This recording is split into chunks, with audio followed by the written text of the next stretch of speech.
Hello, hello. Hi, guys. So, we're going to do another devotional today. Hey!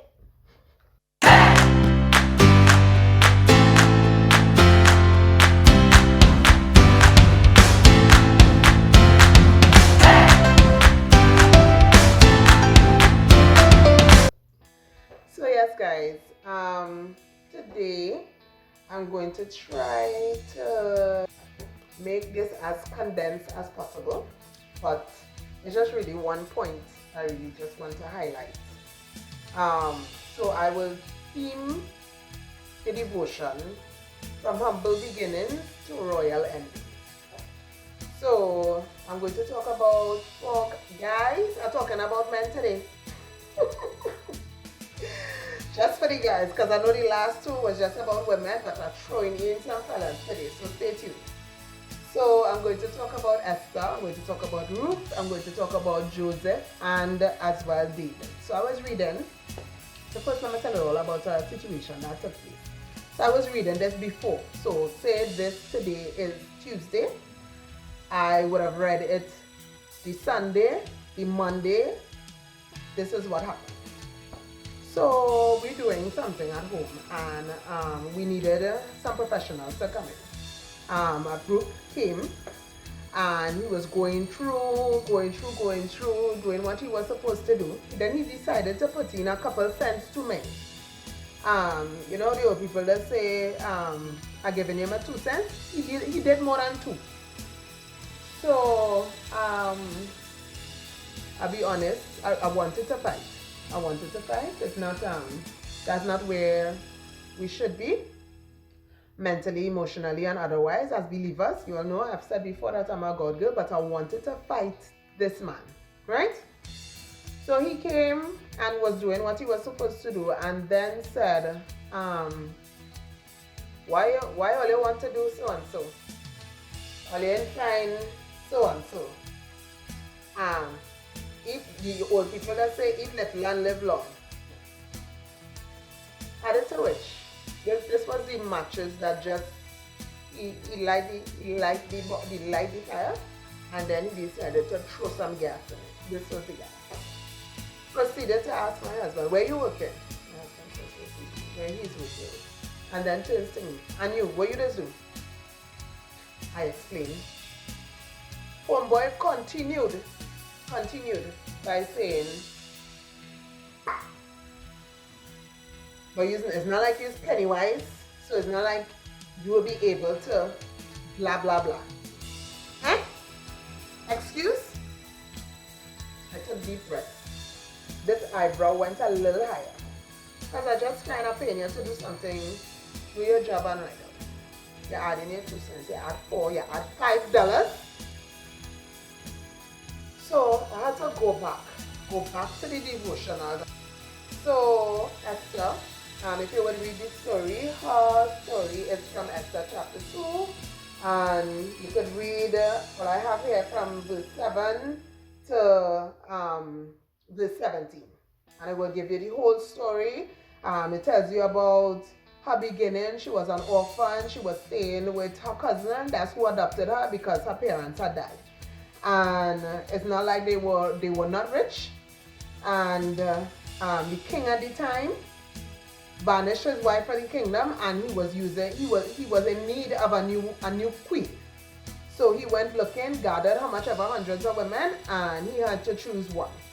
Esther found favor with the person that was overseeing all of the handmaids that were gearing up to be chosen to be queen. She found favor with him. He put her and her what you will call maid, because each one of them had somebody to dress them and to ensure that they went through the full year purification. There were people doing that. They all had women doing that. So they put her and her women in the best place. So she found favor with him, and she also found favor with the king, and she became queen. From humble beginnings to royal ending. Next person is Ruth. If you read, well, Ruth is a very short book. I think it's basically 4 chapters. You can read the whole thing. But the story really that I wanted to highlight is from chapter 2, from verse 2 to 23, and when you jump on to chapter 4, that shows her royal ending, because at that point in time she got married to the king Boaz. So Ruth, her husband died, she was a widow, she left her land and she went back to with her mother-in-law to where she came from, where Naomi came from, and she was basically picking up scraps after the servants would have picked the field. So it's not like she was of any high status at that point in time. She was doing very low, what would be termed as low, was as a low position. So, and eventually she found favor because the king came, saw her, asked who is this damsel and where is she from, found out about her kind gesture to her mother-in-law and what she did and how she moved in with her mother-in-law and so on. So he found out the whole story and told his men, leave extra for her in the field. Nobody still lay a hand on her, and eventually he married her. She also became a queen. Joseph now. Joseph had several dreams. He decided to share his dream. That's a whole nother story. Next devotional. He decided to share his dream, and he shared his dream with his brothers. They didn't too like it because it didn't seem as if they were in any great position where his dream was concerned. And they sold him to the Ishmaelites, who sold him to the Midianites, who sold him to Potiphar. He went into Potiphar's house. He gained favor there with Potiphar. Potiphar put him in charge of almost everything. His wife favored him so much that she wanted to sleep with him, and Joseph being Joseph, he ran and she lied and he ended up in prison.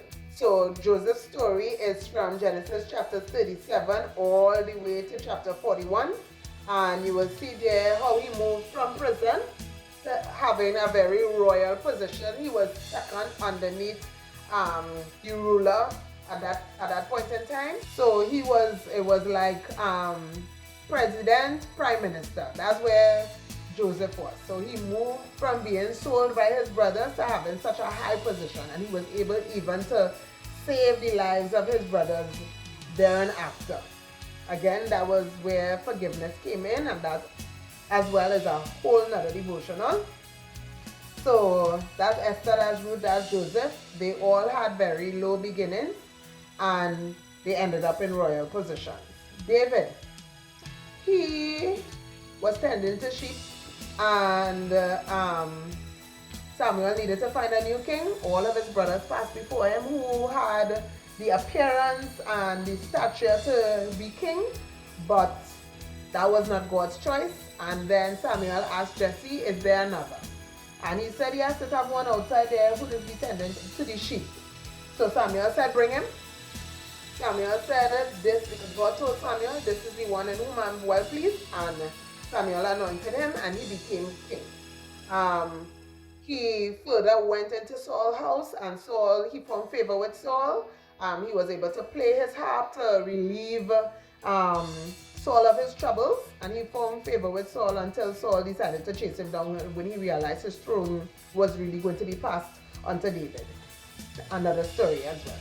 So David eventually became king.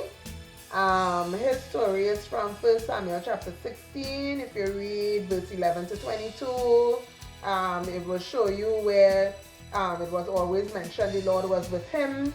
So if you read, you will read about David's experience. So having read these things and having encountered the particular man, I just want to encourage, especially small business owners. I would like to encourage individuals who would have come from humble beginnings. Your parents may not have had much. You may not have known your father. You may not have known any of your parents. You may have been an orphan like Esther, or be in a position where you're practically raised by other people. Your parents were poor. Your family is just poverty throughout your family, and that's all you know. And you are now trying to start a new chapter, a whole new book if necessary, because sometimes we just need to burn everything from before. But if that is you, please do not allow anybody of any background whatsoever, they could be as poor as you as well, to limit what God could do in your life. Nobody. Don't let nobody tell you you could only go this far. Nobody could put a cap on God, therefore nobody could put a cap on you. So ensure that when these people have more than 2 cents to add, or anybody, it could be family members, it could be your own self-talk to yourself. Do not put a cap on your abilities. Don't put a cap on where you could reach in life. Sky is the limit. We serve a limitless God. If you don't serve Him, I suggest that you find Him and start to. We serve a limitless God, and there's nothing. There's one verse in the Bible that says, is there anything too hard for God? Abraham was very stricken in age, Sarah likewise, and when God told them that you're going to be the father of nations, Sarah, she and all laughed because it didn't seem possible at the time. So don't set limitations on yourself. You could do anything. The sky is the limit. You want to have a business, you want to have many branches, you do that. You want to have a fleet of cars on the road, you do that. It don't have, you could start off with one, but that shouldn't be your end game. That shouldn't be where you see, okay, I get one, that's great. Get another one, buy another one, and then buy another one. You understand? Don't set any limits on yourself. You started making products, you started off with 2. Tell yourself, by the end of, we are in June, by the end of September, I should have 3 more. So by that time it will be 5. By December I will have 10. Tell yourself, I am able to do anything that I set my mind to. There's no limit. There is no limit. And one thing that I noticed with all of these people that I mentioned here, they all did exceptionally well. They were excellent at what they Joseph was an excellent leader. David, he tended to the sheep and protected them well. He killed a lion and he killed a bear. He ensured that where it blossom and bloom wherever you are. Wherever you are. It could be the smallest nook. Use it and operate there as if it was square feet by square feet big. You understand? So don't put a limit on yourself, and wherever you are, do it excellently. You understand? You throw in, like I host spa retreats and I host spa parties. I'm telling you, if I have 9 persons, and if I have 5 persons, if I have 3 persons, I'm doing it as if I had 20.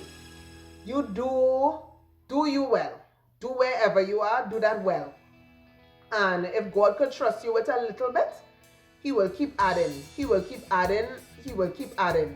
So the main thing, like when you read about Joseph, you will always see mentioned in different verses, and the Lord was with him. That's your biggest concern at the end of the day. Lord, please go before me, be beside me, and stay with me throughout my journey, and help me not to limit myself, but I just need you with me. And that's all you need. The favor of God, there's nothing. Money can't buy that. And trust me, what somebody might take 10 years to accomplish, you might do in 2 with the favor of God. So I'm telling you, please don't allow anybody to put any limits on you. Don't allow anybody to tell you this is how far you could go, eat little and live long. Don't let nobody tell you them kind of thing. So, yes, I'm breaking out the dialect here. So if you have a dream, you have goals, you have things that you have written down, you have things stuck all over the place on a vision board, go forth and prosper in Jesus' name. And I'm telling you with all the most conviction in the world. Trust God in all of your ways, acknowledge Him, Proverbs 3, 5, and 6, and He will direct your path. Commit your ways unto the Lord and He will bring it to pass. So don't set limits on yourself, and don't let anybody set limits on you. And you can move from humble beginnings to royal endings. I intend to.